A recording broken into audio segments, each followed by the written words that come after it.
Hi everyone, welcome back to EduTab. So guys, countdown for RBI Grade B 2026 Phase 1 has already started. 10 दिन रह गए हैं. अब इस 10 दिन में बहुत कुछ भी हो सकता है, शायद बहुत ज़्यादा हो भी नहीं सकता है. काफ़ी तैयारी तो हो चुकी होगी, आप उसको पॉलिश कर सकते हो, उसको बेटर बना सकते हो और रिवीजन कर सकते हो, प्रैक्टिस कर सकते हो. तो काफ़ी कुछ कर सकते हो बट बिल्कुल स्क्रैच से शुरू भी नहीं कर सकते हो. तो इस वीडियो में हम ये डिस्कस करेंगे कि आखिरी 10 दिन में हमें क्या करना चाहिए और क्या नहीं करना चाहिए. कॉमन सेंसिकल है बट काफी लोग, ज्यादातर जो लोग फर्स्ट अटेम्प्ट दे रहे होते हैं वो यहाँ पे एंग्जाइटी की वजह से काफी गलतियां कर देते हैं. तो वही हम इस वीडियो में डिस्कस करने वाले हैं. बहुत छोटा सा वीडियो होने वाला है, आप एंड तक देखिएगा. आपको जरूर कुछ ना कुछ पॉइंट ऐसा मिलेगा जिससे आपको लगेगा कि हाँ, ये गलती मैं कर रहा था. आगे जाने से पहले, अगर आप आरबीआई ग्रेड बी 2026 या 27 के लिए प्रिपेयर कर रहे हैं और नए हैं, तो मैं आपको बताना चाहूंगा कि आप ये आरबीआई ग्रेड बी की गाइड बुक डाउनलोड कर लें, जिसमें हमने सिलेबस भी दे रखा है आरबीआई ग्रेड बी का डिटेल्ड. हमने प्रीवियस ईयर पेपर्स भी दे रखे हैं, लिस्ट ऑफ रेफरेंस सोर्सेज भी दे रखे हैं जो आपको सेल्फ प्रिपरेशन में हेल्प कर सकते हैं. और ये जीरो कॉस्ट में आप डाउनलोड कर सकते हैं. The link to download this is given in the description of this video. अब पहले जनरल कुछ डूज एंड डोंट्स देखते हैं फेज 1 के लिए. देखिए, इस टाइम पे mocks are a much much better option than books. आप कोई भी नई बुक उठा के या कोई भी नया सोर्स उठा के पढ़ने की कोशिश करेंगे तो फुटाइल रहेगा. Mocks is a good way either to evaluate yourself और to reverse learn also. But mocks के लिए बस मैं ये बोलूंगा कि अब जो बचा हुआ टाइम है, आप उसमें 5 से ज्यादा मॉक टेस्ट मत दीजिए. इससे ज्यादा मत दीजिए, क्योंकि I need you to have a difference of at least 1 day between your mock test. Monday, Wednesday, Friday, like that. ठीक है, तो 5 से ज्यादा नहीं देने हैं. ज्यादा देकर कुछ नहीं होगा, कम दें, लेकिन उनको अच्छे से एनालाइज कर लें. एनालिसिस ज्यादा जरूरी है. और डोंट एक्सपेरिमेंट. ठीक है, ये बहुत जरूरी है. एक्सपेरिमेंट मतलब, देखिए, हमारी एक स्ट्रेटेजी होती है कि हमने क्वांट में पहले ये क्वेश्चन करने हैं, जी में ये क्वेश्चन करने हैं. तो अभी तक जो भी आपने स्ट्रैटेजीज डिप्लॉय की हैं, उनमें से जो भी आपको बेस्ट लगती है, आप उसको आप और इम्प्लीमेंट कीजिए उसको, और आप उसकी धार तेज कीजिए, rather than trying new strategies in the coming days. वो कोई फायदा नहीं देगी. And don't let your confidence be down by one bad mock. ऐसा दिन आएगा, ऐसा कोई मॉक आएगा जब आपका मॉक अच्छा नहीं होगा. Right, I always say the worst thing a mock can do to you is to dent your confidence. अच्छा आने से उतना बूस्ट नहीं मिलेगा जितना बुरा होने से डेंट मिलेगा. But let that not happen to you. Believe in yourself कि एक बुरा दिन था या मॉक मुश्किल था, सबके लिए मुश्किल था. I will still thrive and survive and clear RBI grade B. That is the kind of mindset you need at this kind of time. बाकी इस टाइम पे जो भी बचे कुचे दिन हैं भैया, revision is greater than learning new content.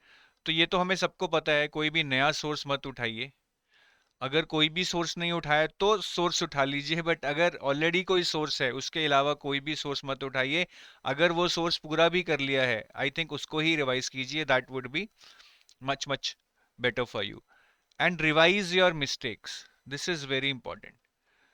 जब तक हम चीज़ों को कर कर, मिस्टेक्स को आइडेंटिफाई कर कर रिवाइज नहीं करेंगे, improvement will not happen. Quant में आप क्या मिस्टेक कर रहे हैं, किस तरह की आप मिस्टेक्स कर रहे हैं? क्या आप क्वेश्चन सही से नहीं पढ़ रहे हैं? क्या आप ऑप्शन सही से नहीं पढ़ रहे हैं? जीए में क्या आप क्वेश्चन को आधा पढ़ कर ही आंसर कर रहे हैं? ठीक है, इस तरह की मिस्टेक्स को आप जरूर रिवाइज कीजिए. It will actually kind of be a vindication in your mind कि यार, आपको क्या गलतियां नहीं करनी है. Give मॉक्स in one go. काफी लोग क्या करते हैं, मॉक्स को पॉज कर लेते हैं. ये ऑनलाइन कोचिंग में एक फीचर होता है.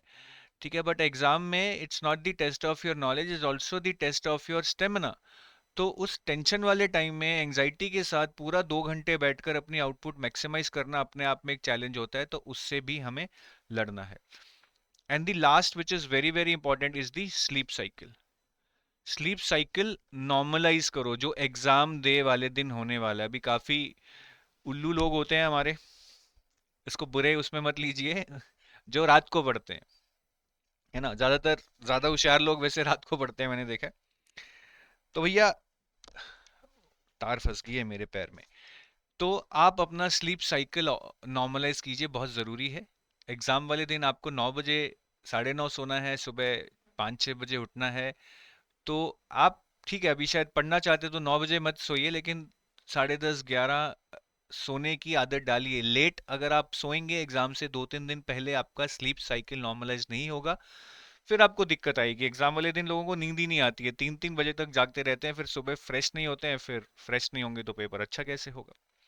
तो ये तो कुछ जेनरिक डूज एंड डोंट्स हैं फॉर फेज 1। बाकी क्यूआरई के लिए अगर मैं बताना चाहूँ, आप 5 सेक्शनल टेस्ट जरूर दीजिए। मॉक टेस्ट तो मैं बता ही चुका हूँ पिछली स्लाइड में, 5 सेक्शनल टेस्ट जरूर दीजिए, और डेली 5-5 क्वेश्चंस आप क्वांट के और रीजनिंग के कीजिए। देखिए दोनों सब्जेक्ट मोमेंटम बेस्ड हैं, जो भी आपको याद है, जितना भी आप अप्लाई कर पा रहे हैं वो एक चीज है, बट मोमेंटम होना चाहिए, दिमाग में फुर्ती होनी चाहिए कि हाँ मैं फॉर्मूलाज याद करता हूँ, मुझे कॉन्सेप्ट याद है, मैं एप्लीकेशन करना जानता हूँ, वो चीज रुकनी नहीं चाहिए। सो डेली आप 5-5 एमसीक्यूज कीजिए क्वांट के और रीजनिंग के।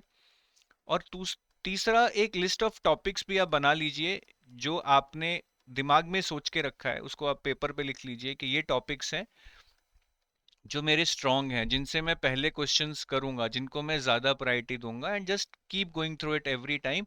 So the idea is that if brain is just looking at something again and again, it gets so much entrenched into your mind कि फिर आपको effortlessly वो एग्जाम में देखने को मिलेगा, आपको उसके बारे में सोचना नहीं पड़ेगा, which will help you save you time। Current affairs very very important. इसमें आप सबसे पहले तो भैया मार्च, अप्रैल और मई, most important current affairs, most important current affairs, इसको आप बिल्कुल भी मत छोड़िए। कर लिया है तो बार बार रिवाइज कर लीजिए। 3 महीने के करंट अफेयर सबसे ज्यादा होंगे, और आप 7 जून तक पढ़ जाना भाई, ठीक है, एक हफ्ते पहले तक पढ़ जाना। कई बार ऐसा नहीं है कि पेपर ऑलरेडी सेट हो चुका होता है, 7 जून तक के करंट अफेयर्स आ सकते हैं, ठीक है। और जो लोग एडुटैप के कोर्स में हैं, पूरा मैगजीन नहीं पढ़ पा रहे हैं, सिर्फ बूस्टर पढ़ लो, मार्च अप्रैल में का बूस्टर बहुत ही समराइज वर्जन है, जिसमें कम पेजेस में मैक्सिमम करंट अफेयर्स आप कवर कर सकते हैं। और मैक्सिमम क्वेश्चंस कीजिए। Reverse learning in GA at this point in time, I am not saying this is the best solution, ठीक है, but at this point in time reverse learning is one of the best solution that can help you out. ज्यादा से ज्यादा questions कीजिए, 2-3 हजार question जितने कर सकते हैं कर करिए। एडुटैप में जो एनरोल्ड हैं वो रामबान वाले एमसीक्यूज जरूर करें, इनको मत छोड़ें, ठीक है। ये मोस्ट इंपॉर्टेंट एमसीक्यूज हैं जो एग्जाम से पहले आपको करने चाहिए। बाकी आरबीआई नोटिफिकेशंस को लेकर काफी ज्यादा कंफ्यूजन है, पिछली बार इनका वेटेज काफी कम था। 25 में इनका वेटेज आई थिंक 8 नंबर था, 2024 में इनका नंबर 20, वेटेज 20 नंबर था। 2026 में क्या होगा पता नहीं है, बट आरबीआई नोटिफिकेशंस अगर आप देखेंगे अप्रैल मई में बहुत सारी आरबीआई नोटिफिकेशंस आई हैं। ये साल का पीक मंथ होता है जब आरबीआई अपने रेगुलेशंस को रिवाइज करता है, नए रेगुलेशंस लेके आता है। तो मुझे लगता है कि ये बहुत इंपॉर्टेंट एरिया है। मैं गलत हो सकता हूं, आप मेरे कहने पे मत जाइएगा, अपना दिमाग लगाइएगा। अगर आप मेरे लॉजिक से एग्री करते हैं तभी आप आरबीआई नोटिफिकेशंस को ज्यादा इंपॉर्टेंस दीजिएगा, नहीं तो आप फिर इस लॉजिक से जा सकते हैं कि भैया पिछले साल नहीं आई थी तो इस साल भी नहीं आएंगी, वो आपका लॉजिक है। बट ये मेरा लॉजिक है कि ऐसा हो सकता है, मैं गलत भी हो सकता हूँ, ठीक है। रिस्क इज योर्स, आप खुद उसके अकॉर्डिंग अपना डिसीजन लीजिए, क्योंकि एटलीस्ट आप ओन तो करेंगे अपना डिसीजन। बाकी स्टैटिक जी ये लास्ट ईयर आई थी, इस बार भी आने के चांसेस हैं, तो इसको भी आप पढ़ लीजिएगा। हालांकि ये भी बहुत वास्ट है, बट इसको बिल्कुल भी छोड़ के मत जाइएगा, काफी सालों से नहीं आ रही थी। 2025 में इसमें से 7-8 क्वेश्चंस आए हैं, तो इस साल भी आने के चांसेस हो सकते हैं। तो एज एन एस्पिरेंट अगर मैं देखूं तो मैं स्टैटिक जीए जरूर करके जाता। तो ये कुछ डूज एंड डोंट्स है जो मैं आपको बताना चाहता था। Most of it is kind of recapitulation of what we have already discussed over so many sessions in the past 1 or 2 months, but I still wanted to give you a reminder for this because I don't want to lose you any single mark, ठीक है। I don't want lose I don't want you to lose any single mark just because कि यार शायद ये चीजें मैं भूल गया था, पता तो था लेकिन लास्ट मोमेंट पे कर नहीं पाया, सर ने बताया होता तो शायद कर लेते। तो बता रहा हूँ, इसको कर लो, छोड़ो मत। और अगर आप अभी भी कुछ कोर्सेज देख रहे हैं, दो it's not the right time I would say, ठीक है, तो आप हमारी वेबसाइट पे जाइए, आरबीआई ग्रेड बी कोर्सेज पे। तो यहाँ पे आरबीआई के लिए अभी जो आपके लिए 2026 के लिए I think can help you out is the Ramban course, ठीक है, जिसमें 3500 एमसीक्यूज हैं, सारे करंट अफेयर्स कवर्ड हैं, 10 मॉक टेस्ट भी हैं, ठीक है। बाकी जो 2027 के लिए प्रिपेयर कर रहे हैं they can go for the RBI grade B gold course और the silver course. Gold course is for phase 1 to and interview and silver course is only for phase 2 and interview, ठीक है। बाकी you can go to our website, check out by yourself what are the offers available on a particular day when you're trying to buy. अभी maximum offer चल रहा है 76% off and the code is RBI 76. All the best. Thank you.